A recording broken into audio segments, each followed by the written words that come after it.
Fala pessoal, tudo bem com vocês? Bora atualizar as informações do Timão, porque a estreia de Memphis está confirmada e cada vez mais perto. Ó, o homem tá trabalhando, o leão tá saindo da jaula. A gente vai falar também sobre essa decisão na Sul-Americana, jogo de ida contra o Fortaleza, mudanças na inscrição da Sula, né, com 3 nomes que foram adicionados e um centroavante de fora e também, obviamente, projetar a escalação para esse confronto. Vamos falar do Timão porque o leão tá saindo da jaula. Quase que literalmente, né? Porque ele tem um leão tatuado nas costas. Memphis Depay está trabalhando todos os dias, inclusive nas folgas. Inclusive ficou em São Paulo durante a viagem da delegação para Fortaleza, para o jogo dessa terça-feira, para trabalhar constantemente durante toda a semana, reforçando realmente o seu condicionamento físico para que ele esteja em campo no próximo sábado diante do Atlético Goianiense. O Depay, né, o Memphis, que jogou pela última vez no dia 10 de julho pela Eurocopa com a camisa da seleção holandesa.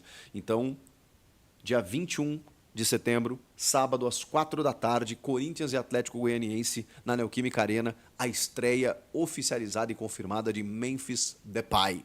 Ele não foi relacionado para esse jogo diante do Fortaleza, havia até uma expectativa, será que ele joga nesse jogo de ida? Será que ele viaja com a delegação? Não foi. Ficou trabalhando em São Paulo exatamente para reunir as melhores condições, jogar contra o Lanterna, e a gente não sabe se todo jogo começa como titular, entra no decorrer da partida, é o Lanterna e é uma necessidade absurda, obrigatória de uma vitória para que o time saia ou comece pelo menos a sair dessa situação. E aí, obviamente, por ele já estar inscrito, ele joga o jogo da volta contra o Fortaleza semana que vem, no dia 24 de setembro, na Neoquímica Arena.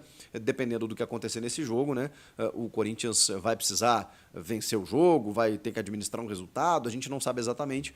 Então, o Memphis vai poder fazer a sua estreia na Sul-Americana e poder jogar mais uma vez para poder ajudar a equipe a avançar de fase. Ele já está inscrito daqui até o fim da competição. Pode ser que o Corinthians seja eliminado, enfim, e ele tenha disputado apenas um jogo, mas o fato é que ele está inscrito porque a necessidade se impõe para que ele possa jogar esse jogo da volta. E com isso, além do Memphis, o clube realizou 3 alterações, no máximo, né, que são permitidas nessa fase de Copa Sul-Americana. Com os 50 nomes prévios, você altera 3. E com isso, até pela dificuldade, o Corinthians escolheu Memphis Depay, André Carrillo e José Martínez. O José Martínez tem sido titular do meio de campo, ele precisava entrar. O Memphis, não preciso nem dizer. E o Carrillo foi uma escolha porque muda a característica, né? O Héctor Hernandes acaba sobrando, acaba ficando de fora, porque você já tem o Memphis que faz a função, além de outros jogadores no próprio elenco, o Yuri Alberto, que já está inscrito, o Pedro Raul. Você não tem muitos jogadores de lado, né? Tem o Romero que faz o lado, faz o 9, é um segundo atacante, o próprio Pedro Henrique, o Giovani que também faz o lado, mas o Carrillo se torna uma alternativa a mais. Então, ao invés de você ter mais um centroavante, tem muitos, né, como o Héctor Hernandes, eles priorizaram a parte tática de um jogador de lado de campo, como é o Carrillo, e por isso ele foi o escolhido, juntamente do Memphis e do José Martínez, as 3 trocas que o Corinthians acabou propiciando nessa fase de Copa Sul-Americana. Enfim, com isso, a escalação é a seguinte, né? Já vou buscar aqui para vocês. O Ramon Dias tem 2 desfalques, o lateral esquerdo Matheus Bidu e o volante Ranielli. O Ranielli não foi bem no jogo do final de semana, né, no jogo contra o Botafogo, tomou 2 dribles desconcertantes do Thiago Almada, não deu a proteção à defesa que se imaginava, por isso que o meio-campo dessa vez terá o José Martínez ao lado de Charles, que é um exímio marcador, não tem jogado um futebol brilhante e vistoso, mas aqui, ó, dificilmente a bola passa por ele. O Charles é lenha. E o Martínez também, né? Então os 2 casam bem ali no meio-campo. Eu gosto da ideia do Bidon. Acho que o Bidon, nos últimos jogos, foi alçado ao segundo tempo, entrou, reteve a bola, segurou a bola, qualidade para construir. Pode ser que, inclusive, ele ainda entre no jogo, mas eu acho que o Bidon merece mais oportunidades. Não consigo questionar muito o Martínez e o Charles. Acho que dentro de uma necessidade de marcação, eles cumprem bem. Junto do Rodrigo Garro, esse é o meio-campo. Sem o Bidu, o Hugo deve fazer a lateral esquerda, né? Não imagino diferente, embora o Palácios tenha mostrado uma evolução interessante no seu recondicionamento, na sua recuperação, depois de uma cirurgia no joelho. Então, enquanto ele não joga, o Bidu acaba desfalcando o time, o Hugo deve ser o titular. Hugo Souza no gol, Fagner na direita, o Hugo na esquerda e a dupla de zaga, Félix Torres e Kaká.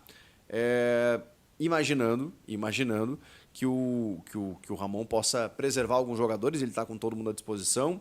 Não sei se ele vai manter a linha de 3, tirar a linha de 3. O André Ramalho, que está suspenso no Brasileiro, pode jogar a Sul-Americana, então acho até provável que ele jogue. Tem uma prévia de uma escalação que é só Félix Torres e Kaká, mas acho normal que ele jogue porque aí ele vai descansar no fim de semana. E aí depois do Martínez, Charles e Garro, na frente o André Carrillo por um lado, o Thales Magno por outro e o Yuri Alberto centralizado. A questão vai começar com o André Carrillo, chegando agora, sendo titular desde o começo ou vai entrar no decorrer do jogo? O Thales Magno vai entrar para ser substituído, se não jogar ele, joga o Romero, e o Yuri Alberto no comando de ataque, porque realmente não tem outra opção, né? O Pedro Raul é um jogador insuficiente, o Memphis não está relacionado, então o Yuri Alberto precisa ser esse centroavante. Acho que é um time aceitável para jogar contra o Fortaleza, um time razoável, aceitável para jogar contra o Fortaleza, que é uma boa equipe, mas a gente sabe que nas Copas as coisas se equivalem um pouco mais, se equilibram um pouco mais, né? Mesmo assim, é um jogo fora de casa, sempre muito duro jogar lá. O Corinthians jogou melhor do que o Fortaleza pelo Campeonato Brasileiro, na minha opinião, quando os dois se enfrentaram, tem 2 semanas, e mesmo assim o Fortaleza venceu, porque tem um grande treinador, que é o Juan Pablo Vojvoda, ele lê bem o jogo, ele tem alternativas, os caras correm por ele, então assim, é preciso tomar todo cuidado. O Ramon Dias vai ter que ter uma estrutura tática e uma estratégia certeira para voltar pelo menos com um empatezinho, quem sabe, né? E aí poder decidir em casa na Neoquímica Arena na semana que vem. O que vocês acham que vai acontecer? O Memphis estreia no sábado, já tem data marcada. O Corinthians se volta agora para a Sul-Americana.